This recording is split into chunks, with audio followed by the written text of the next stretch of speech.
কেন্দ্রে তৃতীয়বারের মতো বিজেপি সরকার প্রতিষ্ঠা হওয়ার পর ১০০ দিন সম্পন্ন করেছেন প্রধানমন্ত্রী নরেন্দ্র মোদীজি। আজ প্রধানমন্ত্রীর ১০০ দিনে সম্পন্ন করায় মঙ্গলবার এক সাংবাদিক সম্মেলনে ভারত সরকারের বিভিন্ন খতিয়ান তুলে প্রধানমন্ত্রীকে শুভেচ্ছা ও ধন্যবাদ জানান প্রদেশ সভাপতি রাজীব ভট্টাচার্য। কেন্দ্রে তৃতীয়বারের মতো বিজেপি সরকার প্রতিষ্ঠা হওয়ার পর ১০০ দিন সম্পূর্ণ করেছেন প্রধানমন্ত্রী নরেন্দ্র মোদীজি। আর ১০০ দিনে প্রধানমন্ত্রী নরেন্দ্র মোদীজি গুরুত্ব দিয়ে কি কাজ করেছেন মঙ্গলবার এক সাংবাদিক সম্মেলন করে তার খতিয়ান তুলে ধরেন প্রদেশ বিজেপি সভাপতি রাজীব ভট্টাচার্য। আগরতলা কৃষ্ণনগর স্থিত সদর কার্যালয়ে আয়োজিত এই দিনের সাংবাদিক সম্মেলনে প্রদেশ সভাপতি ছাড়াও উপস্থিত ছিলেন আগরতলা পৌর নিগমের মেয়র তথা রামনগর বিধানসভা কেন্দ্রের বিধায়ক দীপক মজুমদার এবং বিজেপি দলের মিডিয়া কনভেনার সুনীত সরকার। সাংবাদিক সম্মেলনে প্রদেশ সভাপতি বলেন, গরিব কল্যাণ, রাষ্ট্রীয় নিরাপত্তা ও গৌরবকে প্রাধান্য দিয়ে কাজ করছেন মোদীজি। ১০০ দিনে তিনি ১৫ লক্ষ কোটি টাকা প্রকল্প বাস্তবায়ন করেছে।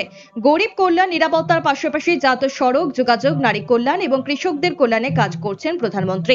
পাশাপাশি প্রদেশ সভাপতি বলেন, ইতিমধ্যেই মহারাষ্ট্রে ৭৬,২০০ কোটি টাকার মেগা পোর্ট তৈরি করছেন। বিশ্বের ১০টির মধ্যে একটি হবে মহারাষ্ট্রে পোর্ট।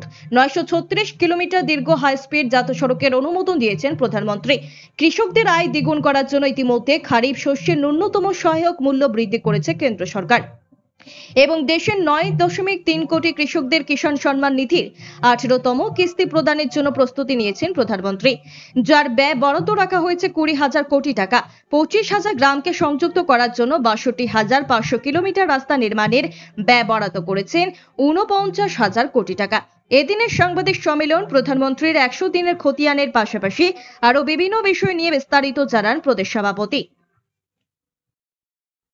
আপনারা জেনে খুশি হবেন যে আমাদের এই ১০০ দিনের মোদীজির তৃতীয়বার প্রধানমন্ত্রী হওয়ার পর ১০০ দিনের যে কর্মসূচি তার মধ্যে যোগাযোগ ব্যবস্থাকে প্রাধান্য দিয়ে ইতিমধ্যে রেলপথ বলুন, বিমানপথ বলুন, বন্দর বলুন, সমস্ত কিছুর মান উন্নয়নকে আমাদের মোদীজি সেটা প্রাধান্য দিয়েছেন।